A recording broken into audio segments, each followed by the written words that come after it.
গেল চোখ গেল চোখ গেল অসহায় রূপের দাহে ঝলসে গেল আঁখি চোখ গেল চোখ গেল চোখ গেল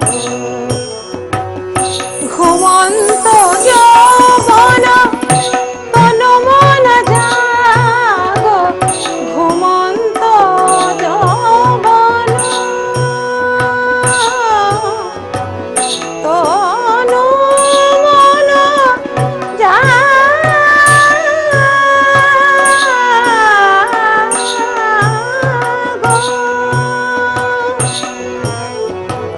ঘুমন্ত যৌবন তনু মন জাগো সুন্দরী সুন্দর পরশন মাগো চলো বিরোহিণী অভিসার বধূয়ার খোলো খোলো খোলো গো দুয়ার খোলো খোলো খোলো গো দুয়ার খোলো খোলো খোলো গো দুয়ার খোলো খোলো খোলো গো দুয়ার খোলো খোলো খোলো গো দুয়ার।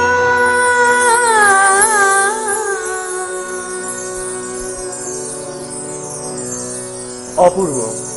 সত্যিকারের এই গানটা শুনতে শুনতে একটা কথা কিন্তু মনে পড়ে যায় যে দীর্ঘদিন ধরে অভ্যাস এবং সঙ্গীতের প্রতি ভালোবাসা এবং সাধনা থাকলে তবেই বোধহয় এত সুন্দর গান উপহার দেওয়া যায়।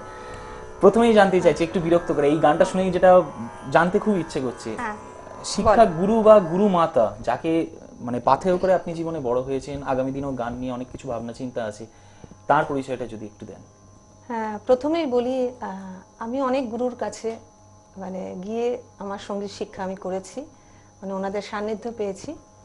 আমার যখন 3.5 বছর বয়স তখন থেকেই আমার গানের শিক্ষা শুরু, গানের পথ চলা শুরু।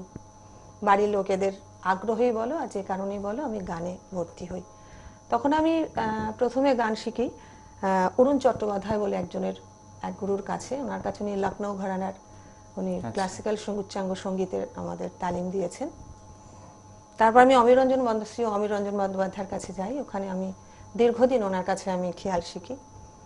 এছাড়া তো আমি বেঙ্গল মিউজিক কলেজে করেছি আমার মাধ্যমিক, উচ্চ মাধ্যমিক, রবীন্দ্র ভারতী পুরোটাই আমি সঙ্গীতের সঙ্গে একদম অঙ্গাঙ্গিভাবে জড়িত। তারপরে বিভিন্ন গুরুর সান্নিধ্য পেয়েছি। তারপর আমি যাই নজরুল গীতি প্রথমেই শিখি পুরবীজির কাছে, শ্রীমতী পুরবী দত্ত, উনি আজ আমাদের মধ্যে নেই। তারপর যাই পণ্ডিত শ্রী সুকুমার মিত্র, উনিও আমাদের মধ্যে নেই। ওনাদের সকলের চরণে আমার সশ্রদ্ধ প্রণাম।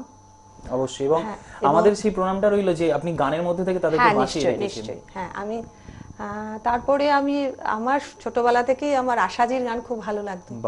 আশা ভোসলে, লতা মঙ্গেশকর, আমার মানে যার যে গানটা সুর ভালো। আর আমার গুরুমা তো আমি সাক্ষাৎ দেখেছি শ্রীমতী নির্মলা মিশ্রকে, ওনার কাছে আমি কিছুদিন আধুনিক গান শিখেছি। সব ধরনের মিলিয়ে মিশে গানের পথ চলা।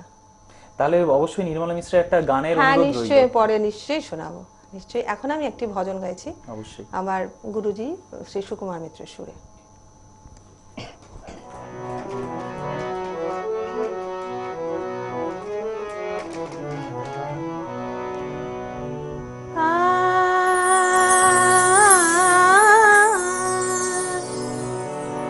मैं तो सावर के रंग राजी, मैं तो सावर के रंग राजी, मैं तो सावर के रंग राजी,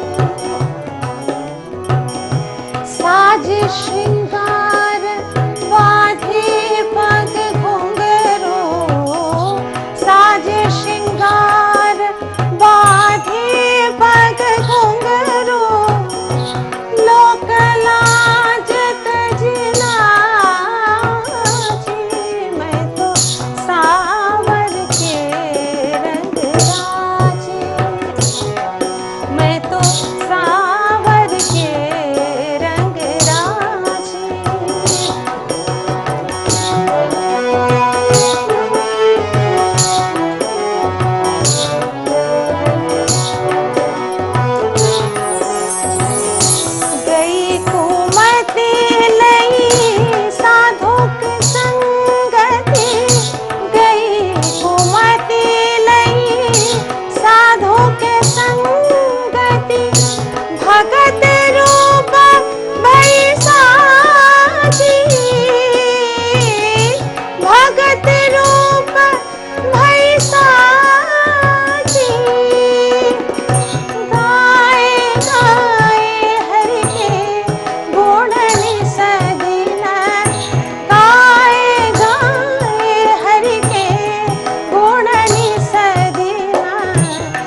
के रंग सावर के रंग राशि। ভজন ভারতবর্ষের সঙ্গীত ঘরানা যবে থেকে উৎপত্তি হয়েছিল হয়তো আমার ঠিক জানা নেই, ভজন, ঠুংরি, খেয়াল এগুলো কিন্তু পরতে পরতে প্রত্যেকটা মানুষের শরীরে কিন্তু জড়িয়ে আছে।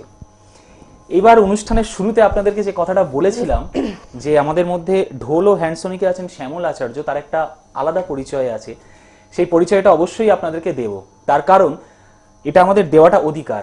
এবার আপনাদেরকে যে অ্যালবামটার ছবিটা আপনাদেরকে দেখাচ্ছি অবশ্যই আপনারা ভালো করে দেখুন। মন দিলাম এই অ্যালবামের নাম, এবং অবশ্যই আমাদের মধ্যে যিনি উপস্থিত আছেন শ্রীমতী শম্পা দেব এতক্ষণ ধরে যে ভজন বা গান শোনাচ্ছেন, কিছুক্ষণ আরও শোনাবেন আপনাদেরকেও, সেই শম্পাদির অ্যালবামটা এই মুহূর্তে আপনাদের সামনে আমি তুলে ধরছি। কথা দিলাম, মন দিলাম, এটা কিন্তু অতি অবশ্যই আপনারা সংগ্রহ করার চেষ্টা করবেন। আর পাশাপাশি আরও একটা বিষয় আপনাদেরকে জানিয়ে রাখি, যে শ্যামলদার কথা আমরা বলছিলাম, এই অ্যালবামের মধ্যে এমন অনেকগুলো গান আছে যে গানগুলোর কথা ও সুর আমাদের শ্যামল আচার্য বা শ্যামলদা দিয়েছেন। একটা কথা বলতে খুব ভালো লাগে, শুধুমাত্র আমরা গান শুনি বা গান ভালোবাসি শুধু নয়, একটা ঘরানার একটা শিক্ষার মধ্যেও যে আরো একটা শিক্ষা লুকিয়ে থাকে সেটা কিন্তু শ্যামলদা আমাদের আজকের দেখিয়ে দিলেন। চলে যাচ্ছি আমরা পরের গানে। সঙ্গীত আয়োজনে ছিলেন শ্রী সমীর খাসনবিশ। মন দিলাম যে আমার যে অ্যালবামটি হয়েছিল ওটাতে সঙ্গীত আয়োজনে ছিলেন শ্রী সমীর খাসনবিশ।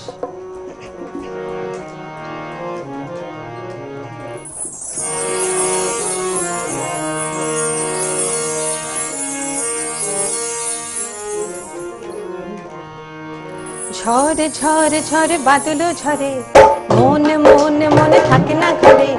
ঝড়ে ঝড়ে ঝড়ে বাদল ঝরে, মন মন মনে থাকে না ঘরে। বলো মুক্তি এলো বৃষ্টি, ময়ূর ময়ূরী নেচে যায়। ঝড়ে ঝড়ে ঝড়ে বাদল ঝরে, মন মন মনে থাকে না ঘরে। ঝড়ে ঝড়ে ঝড়ে বাদল ঝরে।